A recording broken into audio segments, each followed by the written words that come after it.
ባካችሁ ባካችሁ በቃ እናንተም ናሂና ውብዬ እለምናቸው። ይኸው እየለመንኩ ነው ያለው፣ እየለመንኳችሁ ነው ያለው። ባካችሁ በቃ እሰራለሁ፣ ሞክራለሁ። ሁሌ እኮ እናንተም ትጠይቃላችሁ አውቃለሁ። የእናንተ ጥያቄ ራሱ ነው በቃ ጭንቅላቴን በጣም ቆርቆሮታል። የእናንተ ጥያቄ ራሱ አልቻልኩም። በቃ እኔ ቤተሰብ ከማንም በላይ በቃ ግራ ተጋብቻለሁ። ናሂም ውብዬም በቃ በየራሳቸው ሁሉን ነገር መወሰን ይፈልጋሉ። በቃ በጣም ከባድ ነገር ነው የተፈጠረው። ቤተሰብ ምን ብዬ ማሳመን እንደምችልም አላውቅም። እኔ በቃ ልጆች አሉ በመሀል ላይ ታውቃላችሁ። ቤተሰብ ልጆቹ ራሱ አይምሯቸው በቃ ተበጠበጠ፣ ከምታስቡ በላይ አይምሯቸው ተበጠበጠ።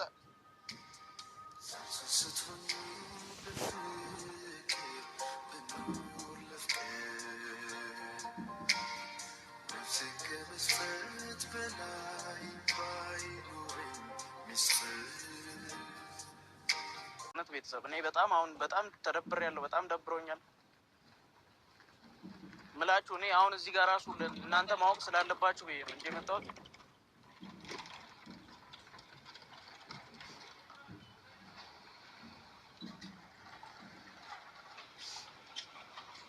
እና ቤተሰብ ሁሉም ነገር እኔ ምን ብዬ ማስረዳት እንደምችል ሁላ አላውቅም። እኔ ለእናንተ ሁላ ምን ብዬ መናገር እንደምችል ሁላ አላውቅም። ቤተሰብ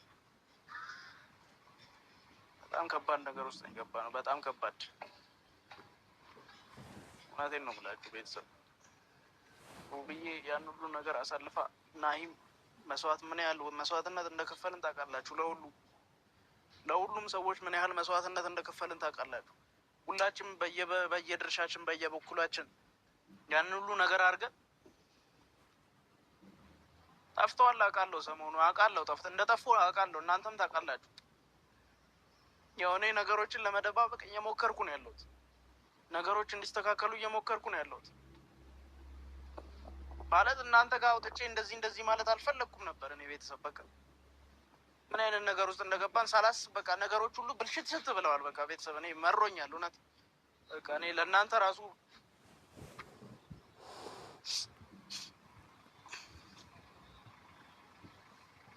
ምን ማድረግ እንደሚቻል እኔ ቤተሰብ በቃ የሆነ ወይ ከጎኔ ሆኖ የሆነ ሰው ለማስተካከል ሞከርኩ። ሞክራለሁ።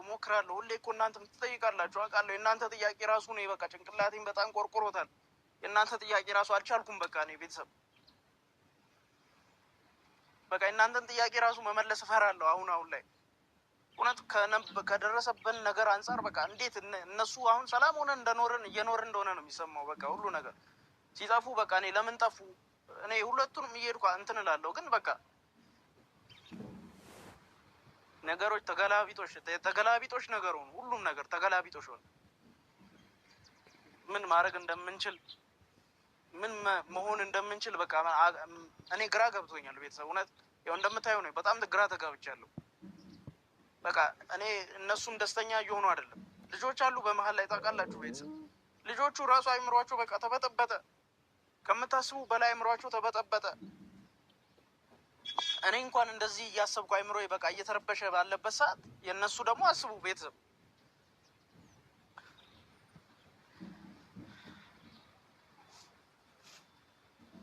እኔ አሁን ምን ብዬ ነው እስቲ ለእናንተ ራሱ ምን ብዬ ነው የምነግረው ቤተሰብ?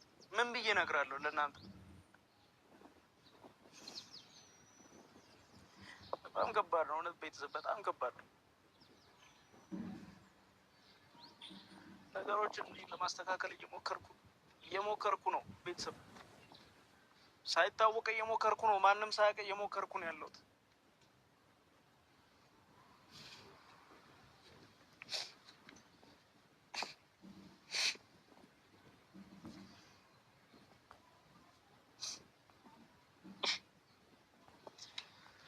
በቃ ወንድ ነኝ። እንደ ወንድነቴ በቃ ያለውን ነገር ተቋቁሜ ለማስተካከል እየሞከርኩ ነበር፣ ግን አልቻልኩም። በቃ አልቻልኩም ቤተሰብ። ብቻዬን መቋቋም አልቻልኩም። ነገሮችን ማስተካከል አልቻልኩም። በቃ ቤተሰብ ምን አድርጌ ነገሮችን ማስተካከል እንደምችል ግራ ገብቶኛል በዚህ ሰዓት። ከማንም በላይ በቃ ግራ ተጋብቻለሁ። ናሂም ውብዬም በቃ በየራሳቸው ሁሉን ነገር መወሰን ይፈልጋሉ። በቃ ቁጭ አድርጌ ለማናገር ፈለኩ። ሄጄ ሞከርኩኝ። ነገሮች ሚዲያ ላይ መውጣት እንደሌለባቸው ታውቃላችሁ። መጀመሪያ ነገሮችን ማስተካከል የምችል ከሆነ በራሴ ሞክራለሁ። ግን በቃ ሞክረ አልሳካ ሲላችሁ እንዴት ነው? በቃ ይመራል። በጣም እውነት በጣም ነው የሚያስጠላው። ነገሮች ደስ ይላሉ፣ ደስተኛ ነን ብለን በምንቀጥልበት ሰዓት ሌላ ያልታሰበ ነገር ያልታሰበ ዱብዳ ይመጣል በቤታችን። በቃ እንደዚህ አይነት ችግር አልጠፋ አለ ቤተሰብ።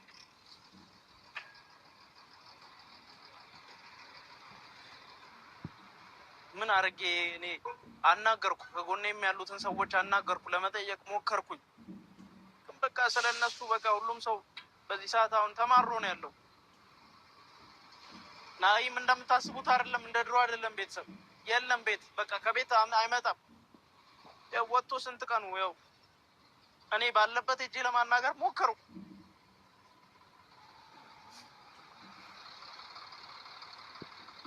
ሞከርኩኝ ግን አልቻልኩም። በቃ አልቻልኩም። ይህም እንደምታስቡት በቃ የሆነ አትወጣም። ብዙ ጊዜ አላገኛትም። አንድ ቤት ውስጥ እየኖርን አላገኛትም። በቃ በሯን ቆልፋ ነው የምትውለው። እሺ እናውራ፣ አታወራም። ሊናገሩም ፈቃደኛ አይደሉም። እናንተ በዚህ ሰዓት ነው መግፋት ያለባችሁ። በቃ አስጨንቁ። ደውላችሁ ጭቅጭቅ አድርጓቸው። በቃ ቤተሰብ በእናታችሁ እየለመንኩ ነው ያለው። ባካችሁ ነገሮችን በቃ አስተካክሉ ባካችሁ። ቤተሰብ ነገሮች እንዲስተካከሉ ሞክሩ። በቃ በቻላችሁት አቅም በቃ ጨቅጭቁልኝ በእናታችሁ ቤተሰብ። እኔ አልቻልኩም። ከአቅሜ በላይ ሆኖብኛል ቤተሰብ፣ ከአቅሜ በላይ በቃ እያስመሰልኩ ነበር። እስከዛሬ ለማስመሰል እየሞከርኩ ነበር። በቃ ነገሮች ይስተካከላሉ እያልኩ ያው እናንተ ጋርም አልቀርም፣ እናንተ ጋር ስመጣ በቃ ነገሮች ይስተካከላሉ ብዬ እያሰብኩ ነበር። ግን በቃ ምንም ሊስተካከሉ አይቻሉም። ዞሮ እዛው ነው። ናሂም በቃ ናሂ እኔ ጠንካራ ሰው ይመስለኝ ነበር። እውነት ነገሮች እንደዚህ በቀላሉ የሚወድቅ አይመስለኝም ነበር። እንዴት በቀላሉ እንደዚህ ዝም ይለናል? እንዴት ትቶን ይሄዳል? ልጆች አሉ ቤት፣ እሱን አባዬን አምጣ ይላሉ። በቃ ይጨቀጭቃሉ ቤት ውስጥ። እኔ በቃ ለልጆቹ ምን ብዬ ልናገር እችላለሁ?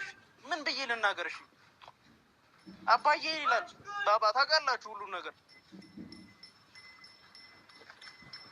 በጣም ነው ደግሞ የሚወደው አባቱ። ከአባቱ ስር መለየት አይፈልግም እሱ። ግን በቃ ናሂ ጨክኖ ይሄን ያህል ከቤት መራቁ እኔ በጣም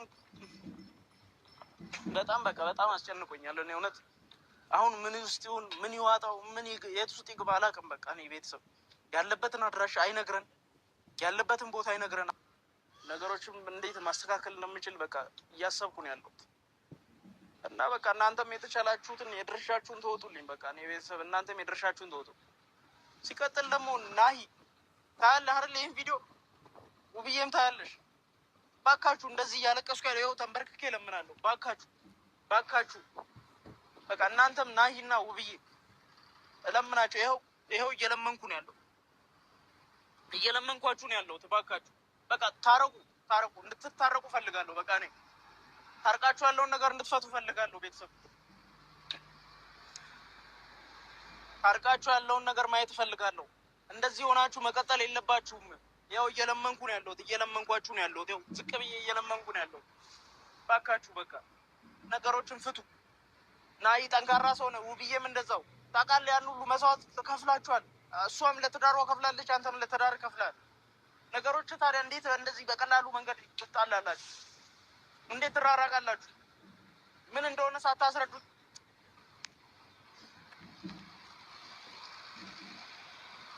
እኔ እኮ አሁን ችግሩ በምን ምክንያት እንደተጣሉ እንኳን አላውቅም። ቤተሰብ ናሂ እባክህን እየለመንኩ ነው፣ ወደ ቤት ተመለስ ናሂ። ውብዬም ብትሆኝ እባክሽን ደዊና አናግሪው። በቃ ያለበትን ችግር እንዲፈታ አድርጊ። በቃ በእናትሽ እንደዚህ አታስጨንቁኝ። እኔ እንደዚህ መሆን አልፈልግም። ትዳራችሁ ላይ ሁለተኛ ሶስተኛ ሰው ጣልቃ ከገባበት ሁልጊዜ ደስተኛ ሆናችሁ አትኖሩም፣ ምንም ቢሆን ማለት ነው። በተለይ ሰው ስታበዙ፣ ጓደኛ ስታበዙ ይሄ ስራው ሰው ይፈልጋል። ግን ደግሞ በጣም የተሻለ ህይወትና የተሻለ ኑሮ በጣም ደስተኛ ሆነ ያሳለፉት ክፍለ ሀገር ላይ በጣም የሚገርም ህይወት ነበራቸው። ደስ የሚል ህይወት ነው ያሳለፉት። ግን አሁን አዲስ አበባ ከመጡ በኋላ በጣም ብዙ ነገራቸው እንትን እየተፈተነ ነው። ብቻ አላውቅም። ሰላም ጤና ይስጥልኝ ውድና የተከበራችሁ የብዙኃን ቻናል ቤተሰብ እንዴት አላችሁ? ነው ያለው። እግዚአብሔር ይመስገን ሁሉ ሰላም ነው። እንግዲህ ናሂና ውብዬ ይቅርታ የጠፉበት ምክንያት እንግዲህ ሁለቱ አንድ ላይ አይደሉም፣ ሰላም አይደሉም ብሎ ዛሬ በጣም ሲጨንቀውና እንትን ሲለው ወንድሟ መጥቶ ይፋ አድርጎታል ማለት ነው መጣላታቸው። እና ይህም ሲጣላ ወንድ ልጅ በነገራችን ላይ ከቤት አይወጣም። እና ይሄ ደግሞ የአሁኑ ትውልድ ሲጣላ ሴት ልጅ ከቤት አናስወጣም የሚል አባባል ነው። ሴት ልጅ ናት ከቤት መሄድ ያለበት በነገራችን ላይ ማለት ነው። ሴት ልጅ አናስወጣም በማለት ወንድ ልጅ ነው ወጥቶ የሚሄደው ማለት ነው። እና ናሂ አሁን በተደጋጋሚ ሲጣሉ ያው ብዙ ጊዜ በሶሻል ሚዲያ ነው ያሁኑ ነው ሶሻል ሚዲያ ላይ ያወጣው ማለት ነው። በውስጥ የሚፈታ ነገር መስሏቸው ነው በእርግጥ ያላወጡት። እና ያው ሁሌ ደግሞ እንትን ጸብ እንትን ሲል ለተመልካችም ይደብራል በእርግጥ። እና ግን እነሱ ልጆች አላቸው በመካከላቸው ሰላም ማውረድ እንደገና ደግሞ ችግሮችን ለመፍታት መጣር ነበር የነበረባቸው። ምክንያቱም ከቤት ከመውጣታቸው በፊት ችግሮችን ምክንያቱም እነሱ ጋር ቢለያዩ ተለያይተው ቢለያዩ እንኳን የማይለያያቸው ነገር የሚያገናኛቸው ልጅ የሚባል ነገር አለ።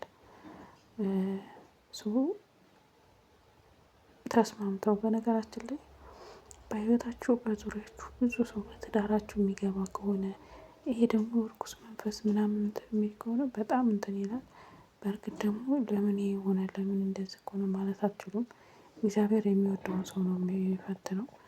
እነዛን ፈተናዎች ግን ተቋቁማችሁ ካለፋችሁ ወደፊት መጨረሻችሁ ያማረ የተዋበ በጣም አሪፍ ህይወት ትኖራላችሁ።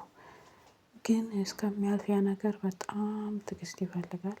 ሆኖም ግን ውብዬና ናሂ አዲስ አበባ ከገቡ ጀምሮ ነው እንደዚህ አይነት ነገር እየበዛባቸው እየመጣባቸው ያለው ማለት ነው። ለምን እንደሆነ ባይገባኝም በዙሪያቸው ያሉ ሰዎች የእነሱን ትዳር የሆነ በቃ ስሙን ራሱ መጥራት አልፈልግም ይሄ እንደዚህ አይነት ነገር። እና ግን በጣም ፈተና በዝቶበታል በጣም ብዙ ነገር ማለት ነው። ውብዬም ትዳሯን ለማዳን ብዙ ዋጋ እየከፈለች ነው። ናሂም እንደዛው ማለት ነው። ግን አሁንም እንደዛ እንትን ብለው ታርቀዋል ብለን ነው። እኔ እኮ ከሶሻል ሚዲያ ሲጠፉ ምን ሆነው ነው ምናምን ሰላም ባይሆኑ ነው ምናምን ብዬ ነበር። ታስታውሳችሁ የሆነ ጊዜ ላይ ውብዬ ናሂን እርጉዝ ነኝ ብለዋለች እና በአጋጣሚ የተፈጠረ ነገር ይመስለኛል። ከዛ በኋላ ግን ጠፍተዋል። ቪዲዮም እየሰሩ አይደለም። ሆኖም ግን ሁለቱ ስለተራራቁ ነው። ናሂ ቤቱን ለቆ ወጥቷል። አንድ ሰው ሲጣላ ቤቱን ለቆ መውጣት የለበትም። ቤት ውስጥ ከሆነ ግን ያለ ውድ በግድ ነገሮችን ለመፍታት ትሞክራላችሁ። ከቤት አንዳንድ ሰው ከቤት መውጣት መፍትሄ መስሎ ይታየዋል። ከመጨቃጨቅ እስከሚበርድላት ምናምን ብላችሁ ከቤት የምትወጡ ከሆነ የባሰ ችግሩ እየሰፋ ነው እንጂ የሚሄደው ችግሩ እየጠበበ አይደለም የሚሄደው። እና ከቤት ባለመውጣት ነገሮችን ቁጭ ብሎ በጠረጴዛ ዙሪያ ነገሮችን ተነጋግሮ ለመፍታት መሞከር ተገቢ ነው። ነገሮችን ለመፍታት ተግባብቶ ተነጋግሮ ምንድነው ጥፋትሽ? ናሂ ታጠፋ ናሂ መሸነፍ ቢያጠፋ እንኳን ውብዬ መሸነፍ ካለባት ውብዬ መሸነፍ፣ ናሂ መሸነፍ ካለበት ናሂ መሸነፍ። ያ ማለት ለምናቸው ለትዳራቸው ለልጃቸው ነው። ግን ሁለቱም እልክ ውስጥ ከሆኑ ትዳራቸው አደጋ ላይ ነው። ከቤት መውጣት እኔ ተገቢ ነው ብዬ አላስብም። ከቤት ከወጣችሁ ደግሞ ማጋ ሄዶ ነው የት ሄዶ ነው የት እንትን ብሎ ነው ነገሮች እየሰፉ ነው የሚሄዱት። እና በተጣላችሁ ሰዓት በተቻላችሁ መጠን የሰው ልጅ ነን ግጭት እንኳን ሰውና ብረትና ብረት ይጋጫል። ግጭት ቢፈጠር እዛው ለመፍታት ነው መሞከር እንጂ መውጣት መፍትሄ ነው ብዬ አላስብም።